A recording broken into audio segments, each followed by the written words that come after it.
भगवान की प्रेमिका नहीं है राधा रानी। कल हमने बताया कि राधा लक्ष्मी है और कृष्ण नारायण है, और ये सदा से पति पत्नी है, सदा से। फिर आप प्रश्न करेंगे कि यदि राधा लक्ष्मी है तो फिर रुक्मणी जी कौन है?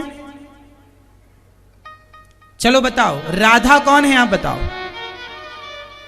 पीछे वाली मैया बताएंगी, पीली साड़ी वाली, वो पीला सूट और लाल दुपट्टा आपसे। हाँ चलो बताओ, राधा कौन है? लक्ष्मी। अब ये मैया बताएंगी, पीली साड़ी वाली मैया जो लाल साड़ी वाली मैया के बगल में बैठी हैं। बताओ, आपसे पूछ रहे हैं, बताओ कि रुक्मणी जी कौन है? यदि राधा जी लक्ष्मी है तो रुक्मणी जी कौन है? आप बताओ, रुक्मणी मैया कौन है?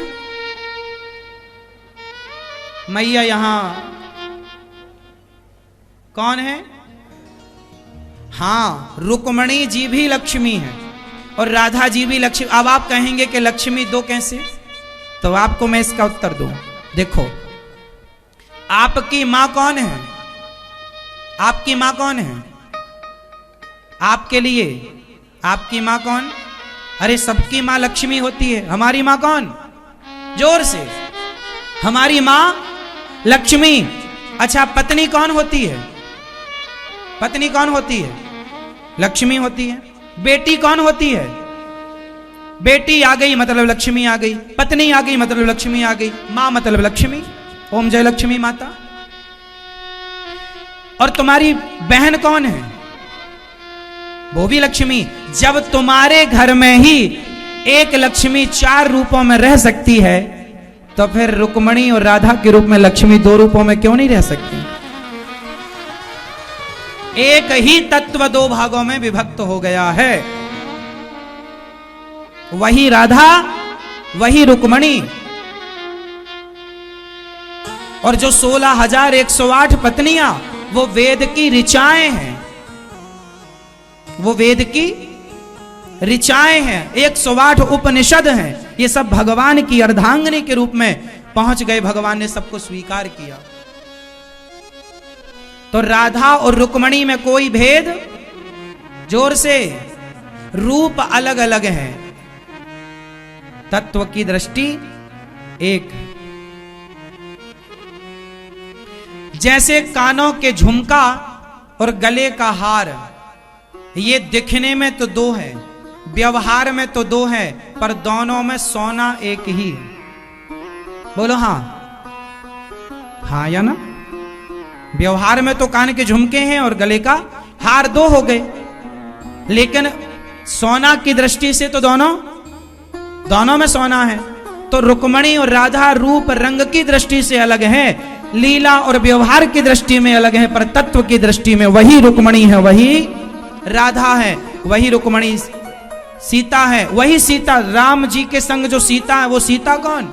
माता सीता भी लक्ष्मी जी है, वही रुक्मणी मां, वही लक्ष्मी जी राधा। तो अब आप क्या कहते हैं? राधा से तो भगवान का ब्याह हुआ नहीं, अब तुम्हें ज्ञान नहीं है, तो उसका क्या हम क्या करें?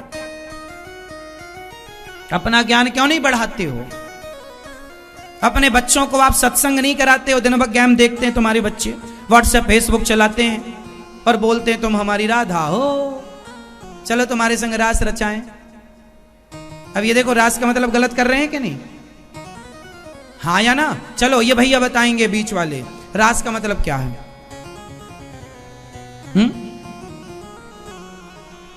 बहन बताओ, बेटा आप बताओ। हाँ, चश्मा वाली बहन।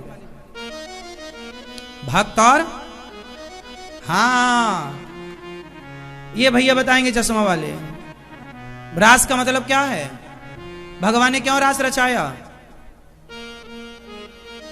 ये लाल वाले भैया बताएंगे, लाल कुर्ता वाले। हाँ, रास का मतलब, रास का मतलब सब लोग बोलेंगे, अब एक साथ बोलेंगे। रास का मतलब,